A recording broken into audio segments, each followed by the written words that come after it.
Akoho ny fifidianana velotaraina ny kandidata any amin'ny faritra fa nampanaovy ny fanjakana Antsojay ny lehiben'ny distrika. Manoloana ny osika nandritra ny fifidianana solombavambahoaka farany teo, nampiakapeo ihany koa ny vondron'olon-tsotra. Baolina kitra ho tanterahana ny faha-efatra amby roapolo ny volana aogositra ho avy izao ny fifidianana izay ho filohan'ny Federasion eto Madagasikara. Manantitra ny raba ambam-pirerentsao anareo tompolasy tombovavy ary manasa ihany koa anaraka ny vaovao eto amin'ny fahitalavitra MPS. Miseho lany hatrany amin'izao fotoana izao ny famakina bantsilana ny fantikan-dalàna nandritra ny fifidianana solombavambahoaka iny.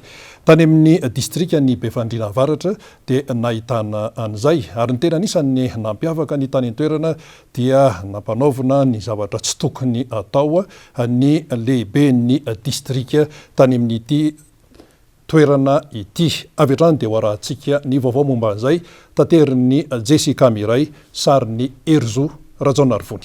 Fa mbola tsy mivoaka akory ny vokatra vonjimaika avy amin'ny CENI dia efa manomboka sahady ny Antsojay sy ny Ramatahora ary ny fanodikodinana ny vokatra any amin'ny distrika ny Befandriana Avaratra. Toy izao ny zava-nisy any amin'ity distrika ity ho fampandaniana ny kandida ny RD. Nahitana zavatra maro zay tsy mifanaraka amin'ny lalàna mifehy fifidianana ny zavatra misy tany Befandriana Avaratra. Zay misy kandida natolotray tamin'ny anarany mahaleo tena any amin'ny toeran'io. Zava-misy dia zao mifaninana ny kandida ary nanolotra izahay, nanolotra koa ny mpitondra fanjakana sy ny maro hafa amin'izany tanàna zany distrika Befandriana Avaratra. Rehefa natao ny fifaninanana resy lavitra ny kandida mpanjakana, hoy izy ireo manana kandida mpanjakana fa tsy tokony hisy zany hoe kandida mpanjakana zany fa resy amin'ny isam-bato mavesatra, dia tena mavesatra, resy elanelana hoe 11 000 voix, zany hoe 54% ny anay dia 33% ny an'ny IRD. Nampanaovina Antsojay hatramin'ny lehiben'ny distrika tany an-toerana ka nosamborina sy fokotany iray fa tsy nahavita nampandany ny kandida ny IRD. Rehefa nisy zay zavatra zay dia nampiasaina ny olom-panjakana tsirairay avy hanao fanaparam-pahefana, anisan'izany ny chef de district mba hiezaka hanafoanana na hanovana zany vato zany mba ilaina ilay neutralité d'administration. Zao ny atao chef de district. Misy tokony fepetra ho raisiny hoe mikasika an'izany sady ho avela fotsiny amin'izao.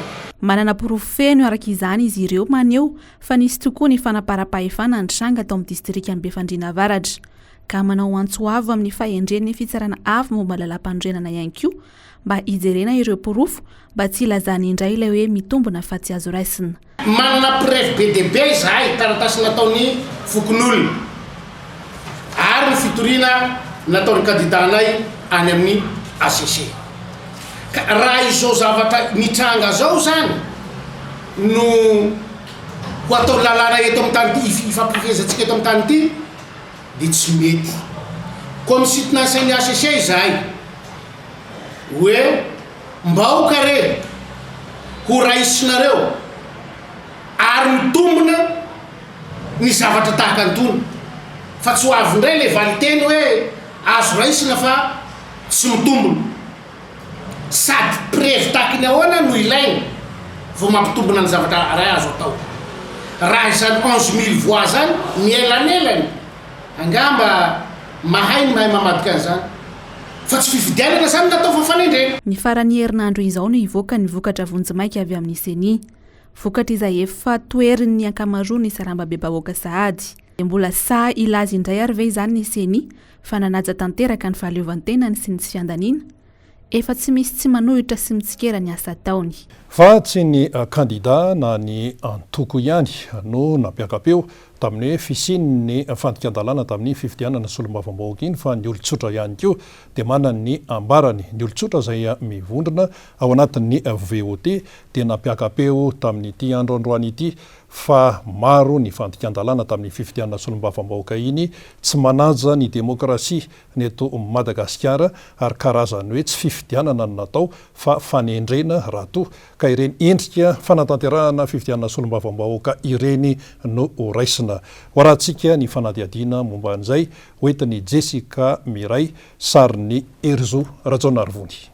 Raha ny vondrona politika sy ny kandida nilatsaka ho fidiana ho solombavam-bahoaka hatramin'izay no nitaraina mahakasika iny fifidianana solombavam-bahoaka iny dia efa nampiakapeo ihany koa amin'izao ny vondron'olotsotra na ny VOT amin'ny halatra ataon'ny fitondrana miaraka amin'ny rafitra mpikarakara ny fifidianana dia ny CENI sy ny fitsarana avo momba ny lalam-panorenana. Tsy voahaja intsony ho ny vondron'olotsotra ny demokrasia atao amintsika fa famoretana no misy. Efa iaraha mahita moa zany ny fitarainana sy ny fisian'ny mosika eto sy eroa fa ny zavatra anankiray izay tena tiana iambara avy ataon'ny vondron'olotsotra mitondra ireo feon'ireo mpiarabelona aminay olotsotra olom-pirenena malagasy eny ambany ravikazo eny dia ity maro mahita zavatra tsy mandeha araka ny tokony ho izy tamin'ny fifidianana iny fa eo koa ny tsy fahafahan'izy ireo mihetsika satria rahantsika mahita fa tsisy ny demokrasia fahafahana eto Madagasikara lasa demokrasia ambavany fotsiny le izy fa tsisy ny fanatanterahana an'izany satria izay miteny rehetrarehetra ka miseho manohatra ka tsy mitovy hevitra amin'izay mpitatana dia tonga dia fonja ny miandry raha malala nefa fa mifonja sy mifasana dia mitovy. Tsy mitoetra atao amintsika intsony ihany koa izany hoe tandalàna izany satria na dia efa miariary ary ny tsy fanarahan-dalàna ataon'ny fitondrana dia inina tsy hita izany. Ny vahoaka madinika indray no ampiororona amin'ny lalàna. Mampalahelo ny zavatra misy satria eo ny fahavitsian'ny fifidianana ny mpifidina ny ray anjara fa ny tena zavatra mibahana ao anatin'izany ihany koa alàna mihitsy ny zo tsy voaja intsony ny zon'olombelona eto Madagasikara satria iarahantsika nahita raha ny fifidianana tamin'ny filoham-pirenena efa niena ny tahan'ny mpifidiny na vitrika nandatsabato maro ny tsy tafiditra tao anatin'ny lista karazana fandrebirebena ny saim-bahoaka fotsiny hoe sokafana le lista nefa nijereo fa nitaondray raha zany ny esorina miaina ao anatin'ny zavatra mamirehitra tanteraka le mpiray-tanindrazana sy ny firenena hoentinay izy ity Madagasikara ity ataonareo ahoana izay vahoaka ity mbola tompo-tanindrazana ve izay malagasy mbola tompony ity Madagasikara ity ve izay vahoaka satria na ny zoanay ara vohitsakitsaka tsy voaja ny safidinay mbola hososena. Manao antsoavo amin'ny vahoaka araka izany ny vondron'olotsotra mba irahina manoloana izao fanososena ny safidim-bahoaka sy fandikan-dalàna diso tafahoatra izao. Mila mivondrona amin'ray hevitra tsika tsy sanatria anakirotana tsy sanatria eritreretin'ny sasany fa rehefa mihetsika dia hanompo-panjakana fa antso fanairana zao satria tanindrazana imbonana ity izay no amafisanay hoe mbola malagasy ve Madagasikara. Antso fanairana tsy misy faly amin'ny korotana miantso fitoniana izahay fitoniana inona nefa moa no tadiavina raha toka ny zavatra izay iainana tsy makany amin'izy ny lehibe natao hitantana ny koroso manao fitarika vilana manao jamba mifampitatana aiza moa no isin'ny fitoniana eto amin'ny tany sy ny firenena. Efa maro izay fitarainana ny entina teto amin'ny fampalalam-baovao izay saingy ny mahagaga tsy mbola nisy mihitsy ny fandraisana andraikitra avy amin'ny fahefana mahefy eto amintsika dia mitombina izany fa misy tokoa ny ambony lalàna eto amintsika anka manjaka ny fanapara-pahefana. Ivadika lafim-baovao hafa isika raha vao miresaka hoe fananantany dia tsy afaka misaraka ao anatin'izay ny fandrefesana. Zava-dehibe io fandrefesana tany io kanefa amin'izao fotoan'izao dia tojo fahasairanana ny mpandrefitany noho ny tsy fahampian'ny hoentomanana ary tafiditra ao anatin'izany ny fitaovana izay ilaina. Momba an'izay indrindra dia misy ny fanehoana ny tsara ho fantatra momba ny fandrefesantany etsy Mahamasina mba hoentina mahafantatra misimisy kokoa momba n'io tontolo anankiray io.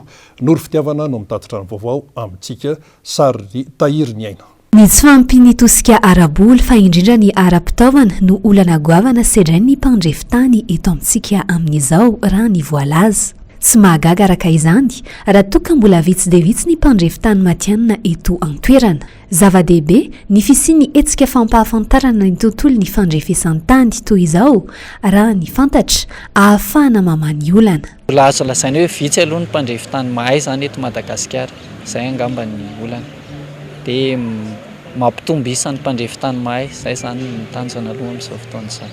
Raha ny hetsika izay karakaraina eto moa zany dia maro amin'ny malagasy no mbola tsy mahafantatra ny asa fandrefesan-tany dia mampafantatra an'izay, izay zany no tena atao amin'ity hetsika ataonay ity. Aorian' izao fanokafana amin'ny fomba ofisialy izao dia misy zany ny fampiratiana ny fitaovana ampiasaina sy fampahafantarana ireo olona asa rehetra izay misehatra amin'ny fandrefesan-tany dia hanasana ny olona rehetra tsy akanavaka afaka tonga aty zany. Na dia eo azy zany tsy miankina loatra amin'ny volany fanatondrosan'ny mpandrefitany ny asa fa arakaraka ny toetoetry n'ilay tany izay ho refesina. Tsy dia miankina amin'ny resaka vola ny hoe lafo be any fa arakaraka ny asana mpandrefitany zany miankina amin'ilay hoe ahoana ny asa rotan'ilay asa. Mety misy hoe tany kelikely mety ho lafolafo satria mety ho sarotra amin'ny rantsana be ohatra ny toerana sy ny fitaovana ampiasainy sy ny ana dia miankina amin'izay ilay izy. Tsara ny manamarika fa ny birao fotony fananantany sy ny anivon'ny sampandraharany fananantany sy ny fandrefesan-tany no anisany miara-miasa amin'izay sehatry ny fandrefesana tany izay ka ny tan'olon-tsotra efa vita fanajariana no sahany eo anivon'ny BIF raha toka misana ny fandehana ny asa amin'ny ankapobeny eo anivon'ny sampandraharany ny fananantany sy ny fandrefesan-tany. Tan'olon-tsotra tsy vita titra sady tsy vita borina nefany efa ampiasainy zareo, zany efa misy asa fanajariana eo amboniny, reny zany no iandreketany birao ifotony fananantany amoahana karatany rehefa avy eo.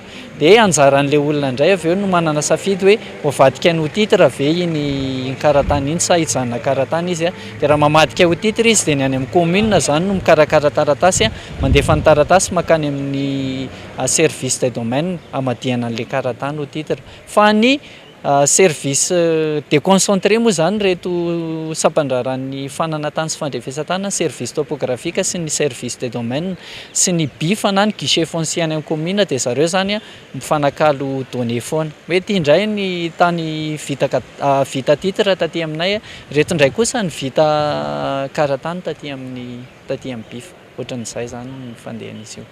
Nisokatra tamin'ny fomba ofisialy androany ny hetsika fampahafantarana ny tontolo ny fandrefesan-tany teny Mahamasina izay aharitra 3 andro.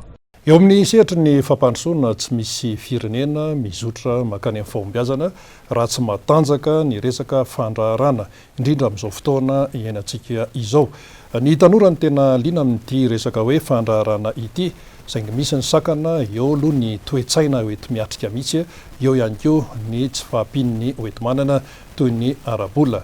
Miara miasa ihany koa ny ao anivon'ny toeram-pampianarana maro samihafa, nisan'izany ny université tsy miankina izay mamolavola an'ireny mpianatra hiditra eo amin'ny sehatry ny fandraharana ireny.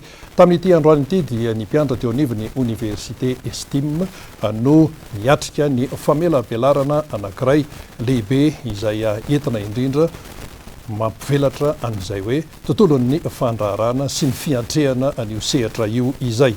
Laurette Berton no mitondra ny vaovao amintsika, sarin'ny Mano Randriamalala. Sakana bevata tsy ahafahan'ny tanora miditra amin'ny sehatry ny fandraharahana ny tsy fahampian'ny fahasahiagna hiatrika ireo olana. Izay indrindra no antony nanaovana ny fifampizarana sy famelabelan-kevitra momba ny fandraharahana natao tetsy amin'ny Estime 67 hectares izay nokarakarain'ny Iali. Ny Ali chapter dia karakara motivational talk makasika ny business manerana ireo grandes universités eto Antananarivo makasika ny business.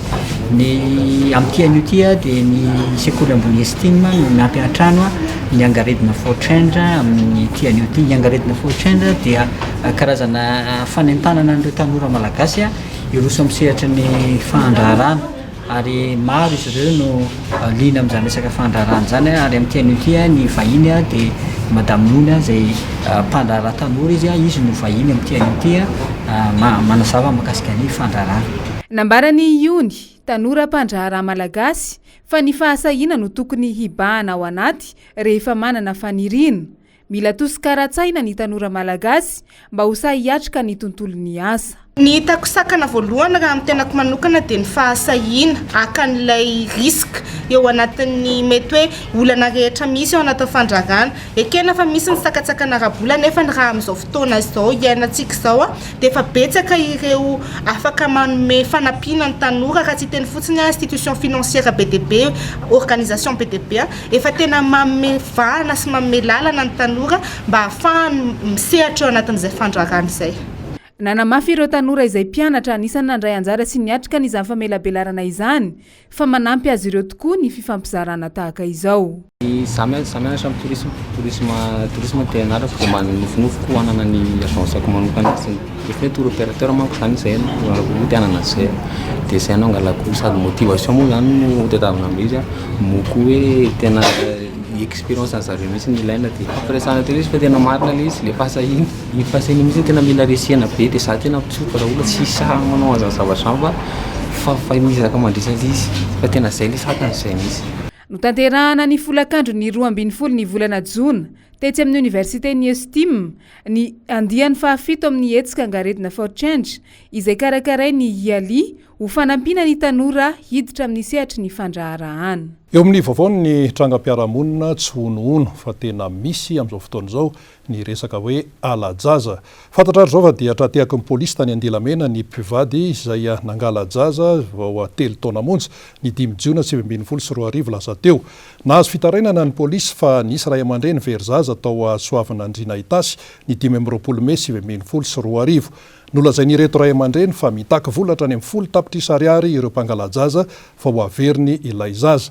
Nisy ary ny vola ray tapitrisa ariary nomeny ireo ray aman-dreny anireto olon-dratsy ireto tamin'ny alalan'ny finday satria io no vola tany amin'izy ireo. Nandritran'izany no efa nitony fa mitorana nataon'ny polisy ka fantatra fa etsy ivandry no nisy an'ireo olon-dratsy nidina tany an-toerana ny mpitandro ny filaminana ary tsy tao intsony ireto mpangalajaza fa lasa tany Andilamena. Tonga tany Andilamena indray ny polisy ka trahatehaka tao amin'ny antrano anankiray ireo mpangalajaza sy ilay zaza ary dia tao anatin'ny fanadiadiana no nahafantarana fa dia salama tsara ilay zaza aloha ary tafaverina soma tsara teny nivon'ny ray aman-dreniny. Eo amin'ny vaovao hafa fa trangam-piarahamonina ihany koa dia tovolahy anankiray vao 17 taona monja no tratra niaraka tamina rongony zany milanja eo amin'ny 5 kilao tany Toamasina tao no nitranga ity tao amin'ny tanàna ny Akiriry ary dia nokasaina izy io aterina any Andranomadio. Nde ho fantaritsika momba an'izay teo amin'ny vaovao tateriny Germain Nomenjanahary sariny Erzo Rajaonarivony. Mirongatra ny fivarotana rongony ao amin'ny renivohitry ny Betsimisaraka tato ato izay. Ankoatra ny resaka héroïne izay tratra tao an-toerana volana vitsivitsy lasa izay dia rongony 5 kilao indray no saron'ny polisy tao an-toerana ny herinandro lasa teo iny. Raha ny fanazavana sy ny fanadiadiana izay natao dia natao tao anatina valizy maromaro ireto rongony 5 kilao ireto ary notaterina tamin'ny tiktik ho amidy no saron'ny polisy teo Ankiriry bazary ao Toamasina ny aliny fahenany volana Jona teo. Raha ny fanadiadiana atrany dia nalaina tao amin'ny garotiera ireo rongony ireo ary nokasaina ho taterina tamina mpamongady rongony iray ao Andranomadio. Tovolahy iray 20 taona no tratra niaraka tamin'ity rongony ity ary tratra ihany koa ilay mpamily ny tiktik nanaiky nitondra izany tamin'ny hoaliny io. Mbola karohina kosa ilay mpamongady rongony izay tompony. Ny mahagaga atreto dia mbola tsy fantatra mazava ny tena fiaviany ireto rongony izay tratra ireto. Andrasana moa ny toy ny izao raharaha izao. Raha ny hita dia tsy ao Toamasina irery andry no ahitany ny sy anjakany ny fivarotana zava-mahadomelina amin'izao fotoana izao fa saika ireo fatra sy ny toerana amorontsiraka mihitsy. Isan'izany ny ao Faradofay izay voatsela akory izay ary nodorana moa ireo rongony izay tratra ireo. Ny fanontaniana mipetraka ho an'ny rehetra dia ny hoe ino ny tena antony mampirongatra izany eto amintsika tato ato izay. Eo amin'ny fanatanjahantena resaka barea hiatrika ny kanina aloha zao no tena ao an-tsainy ny be sy ny maro raha nyresaka hoe fanatanjahantena amin'ny ankapobeny eto amintsika fa eo ihany koa ny momba ny raharaha ny fédération malagasy ny baolina kitra tamin'ity androany ity no nahafantarana zany fa ao arinany fanatotsana ny CAN 2024 any Egypte no anaovana ny fifidianana izay ho filoha vaovao ny fédération malagasy ny baolina kitra ny marimarina kokoa ny 4 aogositra 2024 akoatr'izay ihany koa dia fantatra ireo mpilalao rehetra andrafitra ny Barea hiatrika ny CAN 2024 ndia ho fantaritsika momba n'izay rehetra zay teo amin'ny rindrantsarany Mathieu Princy. Aoriana ny fiadina ny CAN 2024 totsaina any Egypte no anatanterahana ny fifidianana ny filohan'ny fédération malagasy ny baolina kitra ny 4 aogositra 2024 no anaovana izany. Fantatra nandritra ny fivoriana tsy ara-potoana no totsaina androany teto Antananarivo no karakaray ny comité de normalisation ny momba an'izay. Tamin'ity androany ity dia efa misokatra ny filatsahan-kovidina ary farana ny 12 Jolay 2024 avy zao. Tsy maintsy isy ny fandiniana Metsipria ny antota taratasiny pilatsaka ary ny voalohany volana Aogositra 2024 no ampahafantarina amin'ny fomba ofisialy ireo kandida raikitra. Fakoatran'izay dia fantatra ihany koa ireo mpilalao andrafitra ny Barea ny Madagasikara hiatrika ny CAN 2024 ka ireto avy izy ireo: Ibrahima Dabo avy eo amin'ny Saint-Pierroise France, Carolus Andriamatsinour avy eo amin'ny Al Adalal avy any Arabie Saoudite, Romario Rakotoarso avy amin'ny Fosa Junior FC eto Madagasikara, Mam Gervais Randrianarso avy amin'ny Saint-Pierroise France, Razaka Natenaina Pascal avy amin'ny Saint-Pierroise France, Marco Ilay Maharitra avy amin'ny RC Charleroi avy any Belgique, Calouin Dimitri avy amin'ny Les Herbiers avy any France, Aro Asina Andrianarmanana avy amin'ny ekipa ny Kaizer Chiefs aty Afrika Atsimo, Faneva Andriatsima avy amin'ny Clermont Foot any France, Njiva Rakotoary Malala avy amin'ny Sami Sakon, ao ihany koa i Paulin Voavy, Misael Makassa avy any Egypte, Lalaina Menjanary avy amin'ny Paris FC avy any France, Anissé Andrianatenaina avy amin'ny ekipa ny Lido Goré avy any Bulgarie, Jérémy Morel avy amin'ny ekipa ny Olympique Lyonnais avy any France, Ibrahim Ahmad avy amin'ny ekipa ny Mouloudia Club d'Alger avy any Algérie, Jean Dieudonné Randrianasolo avy amin'ny Knaps Sport avy eto Madagasikara, Toavina Rambelson avy amin'ny ekipa ny Arras France, Ryan Ravelson avy amin'ny ekipa ny FC3 avy any France, William Magro avy amin'ny ekipa ny Vitre avy any France, Minnesota United FC avy any États-Unis, Thomas Fontaine avy amin'ny ekipa ny Stade de Reims any France, Jérôme Mombris avy amin'ny ekipa ny Grenoble Foot 38 any France, Melvin Adrien avy amin'ny ekipa ny Martigues FC à France ary Fabien Boyer avy amin'ny ekipa ny Grenoble Foot 38 avy any à France. Mbola hiatrika fiofanana ao Maroc aloha ny Barea ny Madagasikara mialohan'ny tena hiatrehan'ny CAN 2024 aty Egypte. Eo amin'ny tontolon'ny kanto kosa betsaka ny mpanakanto malagasy no manana ny talenta saingy tsy afaka miseho sehatra izy ireny no ny antony maro samihafa dia indrindra fa ny eo amin'ny tsy fahampiany sehatra izay anehoany ny sanganasany. Midika zany fa tsy hoe manafy talenta akory ny mpanakanto malagasy fa noho izay olana izay ary dia anisany fanadihadiana nataony Noro Fitiavana momba n'io tranga io teo amin'ny sariny Tahiry Niaina. Ny tsy fahampiany sehatra ho an'ny mpanakanto no anisan'ny sakana tsy hahafahan'izy ireo maneho ny talentany sy ny sanganasany amin'izao. Anisan'ny voakasika izany indrindra ny mpanakanto malagasy vao misandratra raha ny loharanom-baovao azo. Amin'izao fotoana izao moa zany dia mbola vitsy ihany ny sehatra hoe ahafahan'ny tanora miseho zany mizaha ny talentana. Eo koa moa le conjoncture eto amintsika tsy mipermettre tsara ny hoe professionnalisation ny resaka artiste, mbola lavidavitra ny resaka amin'ny lafiny iny fa zany hoe soa ihany fa misy ny fête de la musique zany. Io zany ohatran'ny hoe fotoana iray ahafahan'ny olon-drehetra manao mozika mizara ny talentany. Io zany afaka atao any an-tranonao, ny afaka ataonao eny an-dalana, dia misy ny zavatra somary hoe lehibe kokoa tahaka ny fête de la musique amin'ny alliance française zay manome sehatra ny artiste efa manan-danja zany kanefa koa manome sehatra ny artiste vao misoritra. mba hahafana mampivelatra sy manome sehatra bebe kokoa ny mpanakanto malagasy izay indrindra no antony hetsika fête de la musique karakarainy alliance française andavamamba amin'ity volana jona ity. Ny fête de la musique zany eto amin'ny alliance française amin'ity dia ankalatsaina mandritra ny 2 andro. Ny zoma 21 juin manomboka amin'ny enina sasany hariva atao amin'ny parking ouest ahitantsika ny All Black, Dougle, Rainve sy Jimmy Bezauto. Ny asabotsy 22 juin kosa manomboka amin'ny 2 ora dia misy scène anankitelo. Ny mampiavaka anazy zany le scène karatsy zay zany a ohatrany hoe eo zany le mpihira gasy omena thème izy zany dia mandeha aloha ny anankiray dia mamaly ny anankiray dia mifamaly eo zany le resaka ao anatin'ny mandritra n'le seo io maharitra eo amin'ny ataony 2 eo. Tsara ny mampafantatra fa efa manomboka liana amin'ny fandalinana sy ny fitiavana ny kolontsaina malagasy ny tanora ankehitriny.